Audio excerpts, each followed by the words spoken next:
자, 세 번째 영상에서는 어떤 이야기를 할 거냐면요. 지금 우리가 그리드를 2단 디자인만 미리 만들어 놨단 말이죠. 요렇게. 근데 이게 2단이 아니죠? 2단. 근데 3단도 미리 만들어 놓고 4단, 5단, 6단을 미리 다 만들어 놓는다라는 이야기입니다. 그럼 만약에 지금 클래스명을 2단 디자인을 할 때는 클래스명을 몇 썼냐면요. 콜 언더바 6이라고 하는 걸 썼어요. 그 얘기는 컬럼을 6개를 쓴다라는 이야기인 거죠. 그렇게 해서 곱하기 2개가 되면 12개가 되니까 12단 그리드 시스템이 되고 있다는 걸 알 수 있겠죠. 그럼 만약에 3단 디자인을 쓸 때는 컬럼을 몇 개씩 써야 될까요? 여러분들이 헷갈리면 이 pst 파일을 열어보시면 이해가 빠를 건데, 이 pst 파일은 제가 드리도록 할게요. 콜 4를 쓰고 위스 값을 몇을 잡아야 될까요? 3단 디자인 되어야 되니까 33.3% 정도로 잡으면 된다라는 겁니다. 4단 디자인을 할 때는 몇이 필요할까요?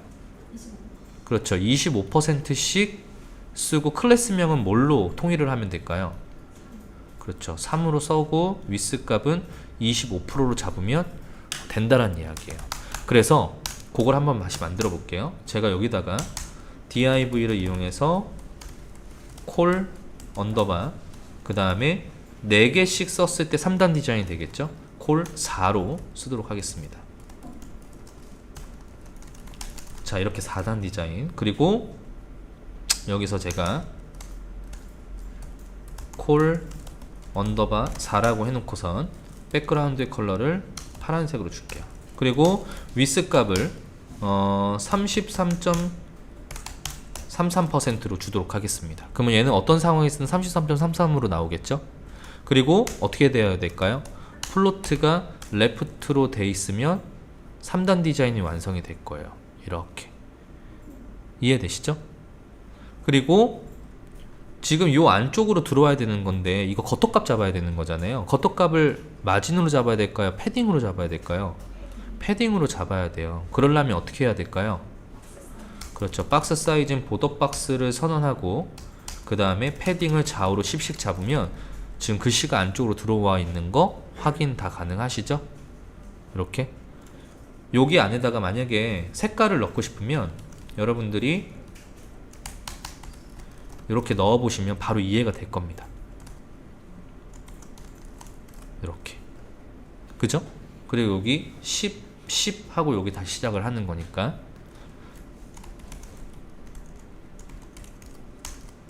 자, 그러면 이렇게 되겠죠.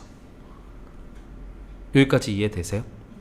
자, 그러면 지금 이렇게 만들어져 있는데요. 여기서도 색깔을 뺄게요. 자, 그럼 이렇게 되겠죠. 2단, 3단. 이렇게. 자, 그러면 여기서요. 똑같은 거 한번 찾아볼까요? 콜 6과 콜 4를 쓰다 보니까 똑같은 게 뭐가 똑같아요? 위스 값만 다르고 나머지가 다 똑같다라는 걸 알 수 있어요. 그러면 이 녀석들을 콜 1부터 콜 12까지 만들면 12번을 써야 된다는 이야기예요. 되게 비효율적인 코드가 되지 않겠습니까? 그럼 어떻게 하면 될까요? 그렇죠. 우선은 제가 한번 이렇게 한번 써볼게요. 콜 언더바 4랑 콜 언더바 6을 해서 똑같은 걸 써놓도록 하겠습니다. 그리고 위스 값만 다르게 써놓으면 지금 콜 4와 이게 순서가 바뀌니까 여러분들 헷갈릴 수 있을 것 같아요. 콜 4와 6에게 공통된 요소가 들어가고 4하고 6을 다시 밑에서 다른 것만 따로따로 써주시면, 그죠? 콜 6이 하나 만들어지면서 이게 적용이 되고 위스 값은 이게 적용이 되겠죠. 근데 얘를 1부터 12까지 총 12번을 써야 되는 상황인 거예요. 이거 사실 만만치 않은 노가다성 코드가 되겠죠. 그래서 이걸 어떻게 하면 되냐면요. 바로 이 부분을 속성 선택으로 묶는 겁니다. 클래스, 그리고 여기다가 전체 선택자를 의미하는 별을 넣어주시고 콜 언더바까지만 써주시면 어떻게 될까요? 그죠? 이 뒤에 숫자가 붙던 안 붙던 콜 언더바라고 하는 클래스를 찾아서 이 지금 코드를 썩 다 넣어주니까 숫자가 1부터 12가 넘어가더라도 전혀 문제가 생기지 않겠죠. 만약에 이거를 속성 선택으로 쓰지 않고 선택자의 결합으로 쓴다면 생성될 때마다 우리가 이 코드를 수정해 줘야 되는 번거로움이 있을 수 있다는 거예요. 그래서 그거 역시 최소화하기 위해서 이런 식으로 쓸 수 있다는 거죠. 자, 그래서 클래스 콜 언더바까지만 써놓고, 자, 그러면 여기까지 썼는데요.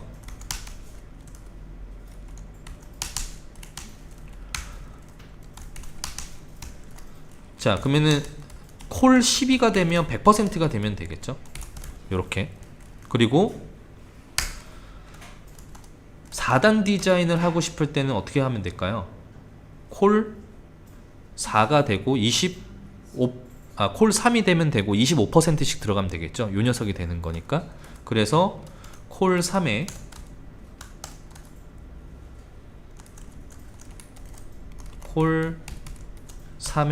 위스 값은 25%가 되면 지금 요 녀석도 콜 3이 포함이 되니까 자동으로 만들어지겠죠. 그리고 만약에 여러분들이 4단 디자인을 하고 싶다면 이 엘리먼트를 몇 번 쓰면 돼요? 콜 3을 4번 쓰면 이렇게 4단 디자인이 자동으로 완성된다라는 겁니다. 이해되십니까? 이거 굉장히 편하지 않겠어요? 픽셀로 잡는 것보다. 그죠? 그리고 나중에 미디어 커리를 이용해서 무엇을 할 수 있냐면요, 이게 왜 필요한 건지 또 한번 다시 설명을 드릴게요. 이거 아직 모르셔도 됩니다. 아시겠죠?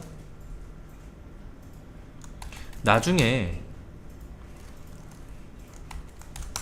이렇게 잡아놓고 뭘 할 수 있냐면요, 반응형을 요 하나만 코드 몇 개만 추가를 하면 얘가 이렇게 바로 반응형으로 바뀔 수 있다는 거예요.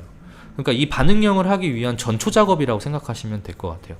이걸 픽셀로 잡으면 불가능에 가까운 작업을 하고 있다고 생각할 수 있겠죠. 근데 나중에 얘를 미디어 컬이라고 하는 구문과 몇 가지의 코드만 추가했으면 지금 이렇게 한 번에 다 1단 디자인으로 바꿀 수 있는 또 이런 기법들이 있으니까 이건 그때 가서 설명을 드리도록 하고, 지금은 여러분들이 이걸 왜 해야 되는지에 대한 인식만 명확하게 알고 계시면 참 좋을 것 같아요.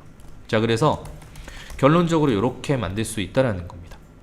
그러면 이렇게 반응형 디자인이 디자인을 하기 위한 그리드 CSS를 미리 짤 수 있다라는 거죠. 이해되시죠? 그러면 얘를 1단부터 12단까지 쭉 짜놓으면 여러분들이 앞으로 3단 디자인이 필요할 때는 콜 4를 쓰면 되고, 만약에 4단 디자인 필요할 때는 콜 3을 쓰면 굉장히 미리 만들어 놨으니까 빠르게 코딩을 할 수 있다는 이야기예요. 다들 이해되시죠?